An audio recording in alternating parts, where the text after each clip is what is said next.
All right, good morning, everybody, and want to welcome everyone tuning in online as well as various other channels and so forth. A couple of things that we're going to share today. We're going to go with our usual format for our 11:30 daily briefing on Corona and related issues. We'll do some updates from the city to start with, meaning from Central New Mexico and other entities that we're working with in our Joint Information Center. Then we're going to go into some city service updates, city issues. Today we're going to be highlighting the One Albuquerque Fund and its very substantial donation they're making right now to urgently needed housing and motel vouchers.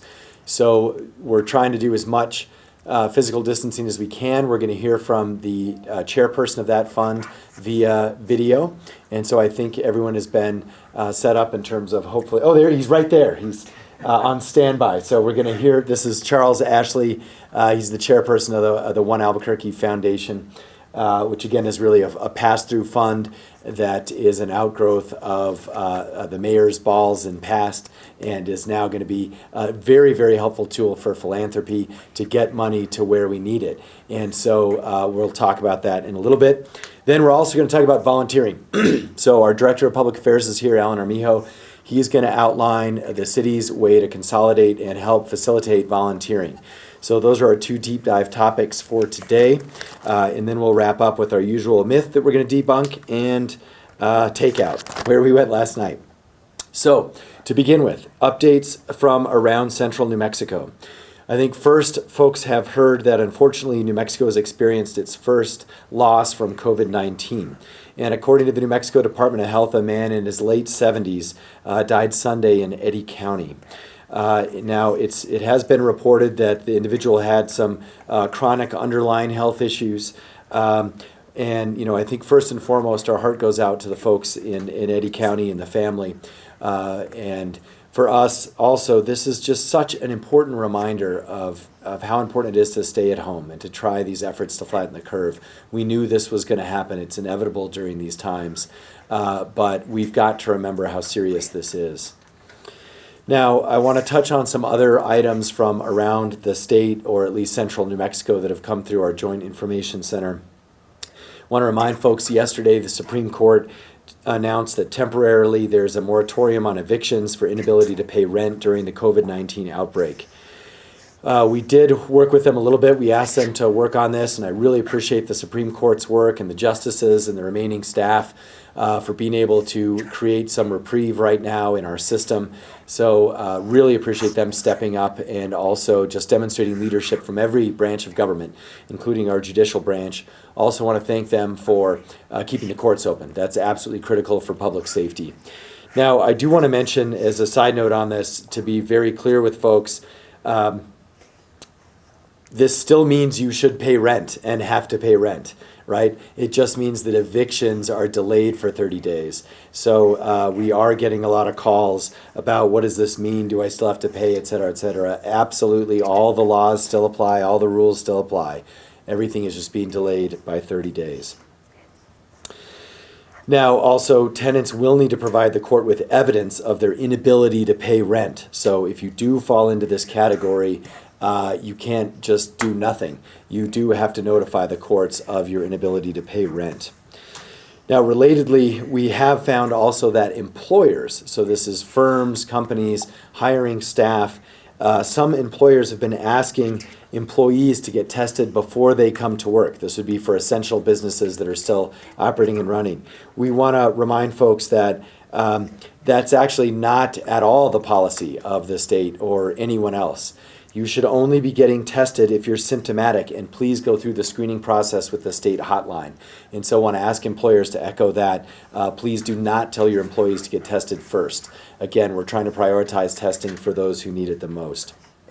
A couple of other items to mention here. We want to mention, too, that we've heard from our labs that there is a delay in getting test results back. Again, this is something that has been out. It can be as long as a 5-day turnaround right now as we work through the backlog of testing. This is just a reality all across the country. We're just asking for folks' patience. And typically the procedure is once you have been tested to try and self-isolate until you hear back on those results. And that continues to be the policy that you should follow. I think folks heard yesterday about Kirtland Air Force Base's new restrictions. I think primarily there's restrictions from civilians that include very limited access to the base exchange and shoplets and the commissary. And of course, veterans and others right now are not being allowed on the base due to the coronavirus. Check out the Kirtland Air Force Base announcement for more details on that. The New Mexico Gas Company has announced that it's providing $150,000 to the New Mexico Association of Food Banks. This is also very helpful. I want to thank the gas company for doing that. As we've mentioned, because more people are buying groceries, there's less leftover groceries for the food banks, which means the food banks are having some shortages. And so this is a very substantial donation. Thank you so much for the gas company for stepping up in these tough times. Also want to mention there are some announcements coming out of the FBI.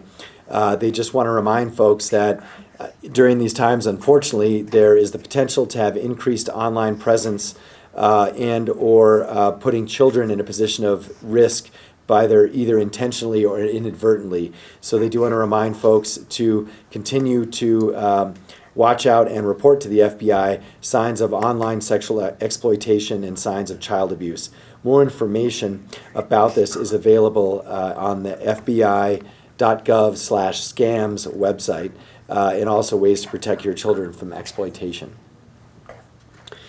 Another announcement from our Social Security Administration here in Albuquerque. They are closed. However, online and telephone services are still available. And you can learn more at the Social Security Services website.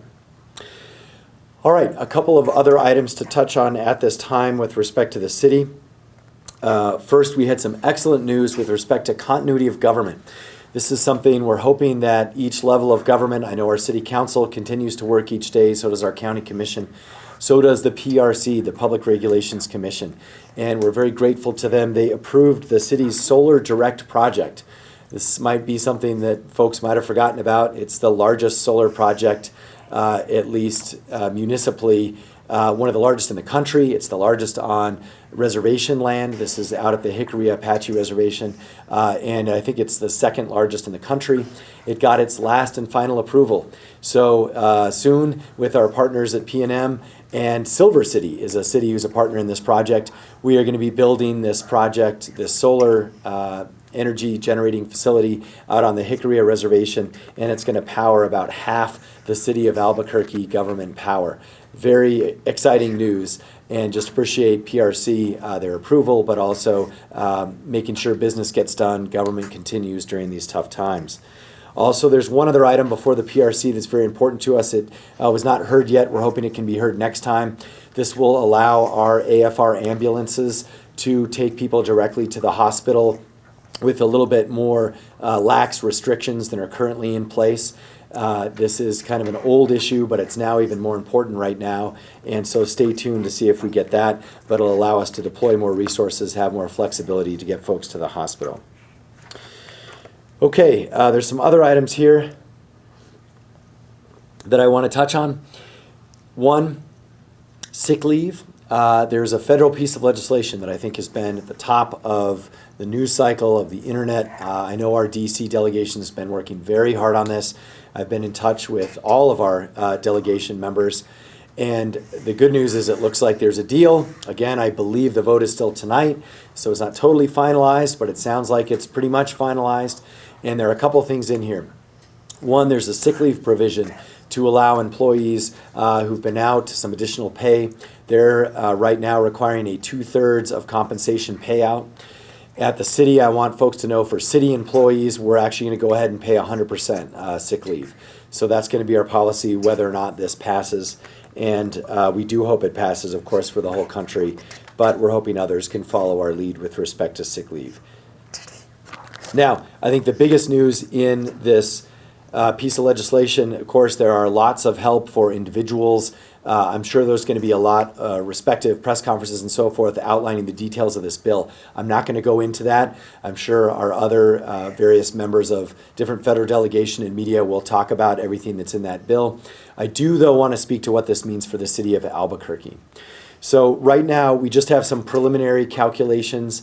We also know that things could change, but just as it stands right now, some quick back-of-the-envelope math, it looks like we could get up to 100 million, between 100 and 150 million direct to the city for us. To put that in perspective, first, we are grateful for that, if indeed it does pass tonight. That is absolutely needed at this time. We want to thank our federal delegation for working on that. Again, our senators, our 3 House reps, I've been in touch with them on this. This is allowable under the current regulations to go right to large municipalities over 500,000. Albuquerque would qualify for that. And again, this would be extremely helpful in these times. But I do want to put that in perspective. That is roughly about 6 weeks of city government. And given how low tax revenues are going, right, we're hopeful that's all we're going to need, but it's very likely we might need a lot more. So again, we're grateful, but to put that in perspective, that'll cover us for about 6 weeks. And we're already, I think, in almost the end of week 2. And with extremely depressed tax revenue that will be coming in. So we're going to continue to watch the situation, but first and foremost, we're grateful and thankful for the help that we may be receiving federally. Now, the situation's different for states and counties and other cities, so questions and so forth about those can go to those respective entities. I also want to mention there could be some additional funding in there with respect to major transportation hubs that would include Albuquerque, especially because of our airport and some of our mass transit projects. So it's possible we might be able to get additional funding out of the current package as well.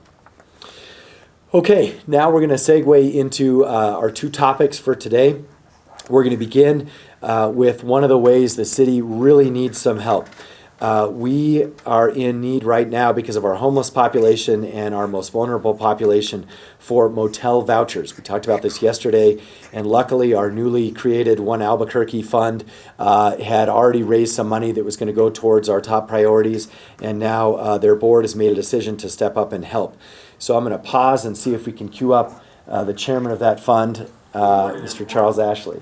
My name is Charles Ashley III. I'm president of the One Albuquerque Fund. Apologies that I'm not there in person, but we've been chilling in the house for the last 10 days because we have vulnerable in-laws, and we just felt it would be responsible for me to be out there today with you guys. I want to thank Mayor Keller and his team for doing an amazing job during this crisis.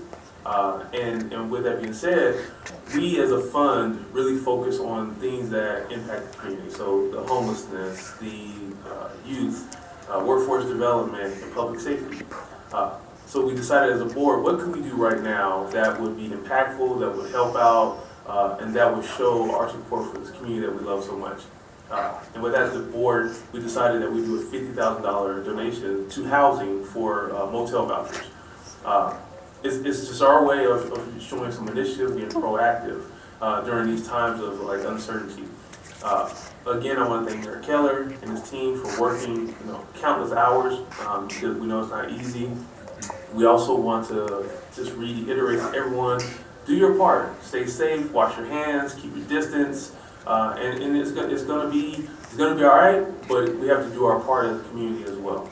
If you want to be a part or talk to us, or you want to donate, or whatever case to the fund, just reach out. You can find us at onealbuquerque.org. There's a number listed on there, and we're just here to work with the community. That's our part. As Mayor Keller and his team is always constantly putting out there, it is One Albuquerque, and this is the time for us to truly show that as a city. So thank you, and have a great day.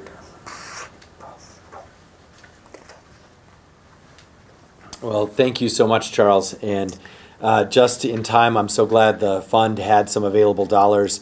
And again, appreciate reminding everyone, there's all sorts of ways to help. And we also know we could use volunteers at this time. It's a little different in this context, but our team, our civic engagement team, which includes a gentleman named David Chenet, as well as Nick Votero and our public affairs director, Alan Armijo, they have put together a web-based platform to allow us to essentially organize volunteers during this time. So we're going to try and switch over to the screen on that right now. And Alan Armijo, former county commissioner and city councilor, tell us all about it, Alan. Well, good morning. Thank you, Mayor.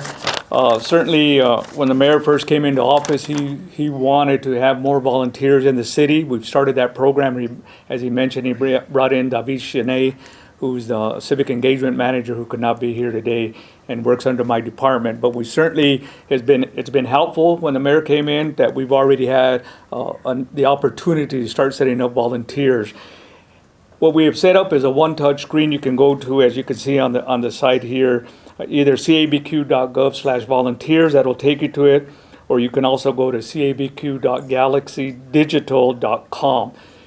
This is not only for volunteer opportunities, but for people who want to volunteer, but people who need volunteers. We have a lot of calls coming into this office, people asking, how can I help? I want to be involved. I don't want to just sit home. I'm not working. What can I do to help? But we also have a lot of calls from nonprofits and other organizations that are saying, we need help. We need people to come and help us to distribute food, to help with the homeless, to help with the senior citizens, whatever the case may be. So if you're one of those groups and you want to get involved or you need people to get involved, please go to this site. It's open to everyone. If you're a nonprofit, a faith-based community, a business, this is a one-click situation here that you can get there. Post that you need help, post that you want to help, post for donations, whatever you want to do. This is an opportunity to do that as well.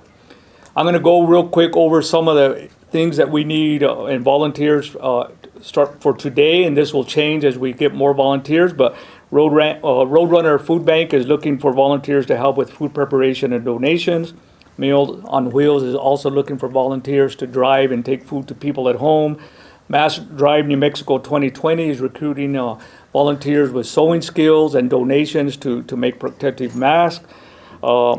The hospitals are looking for blood donations, and you can go on there and find out. You make an appointment, you just don't show up. But we certainly, as our situation has happened, we need more blood donated.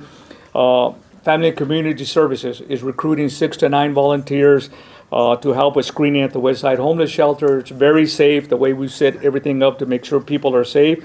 And one of the things that we started doing through David is, for the future, is volunteer pools that you can sign up. We're looking for people with special skills to be ready to be deployed if needed in the future. We're looking for people with food preparation skills, interpreters, all kinds of interpreters. We have several languages in the city of Albuquerque, trade and construction skills, and certainly people with any medical background. Fill that out. You can put your profile in there, and it'll be easy to do that. One last thing I do want to say that if you do volunteer, please fill out the part how many hours you volunteered. In the future, as the federal government does send money to the cities, they will also use that to help us out. If you have questions, we certainly can answer them, and you can also go to this site. Thank you.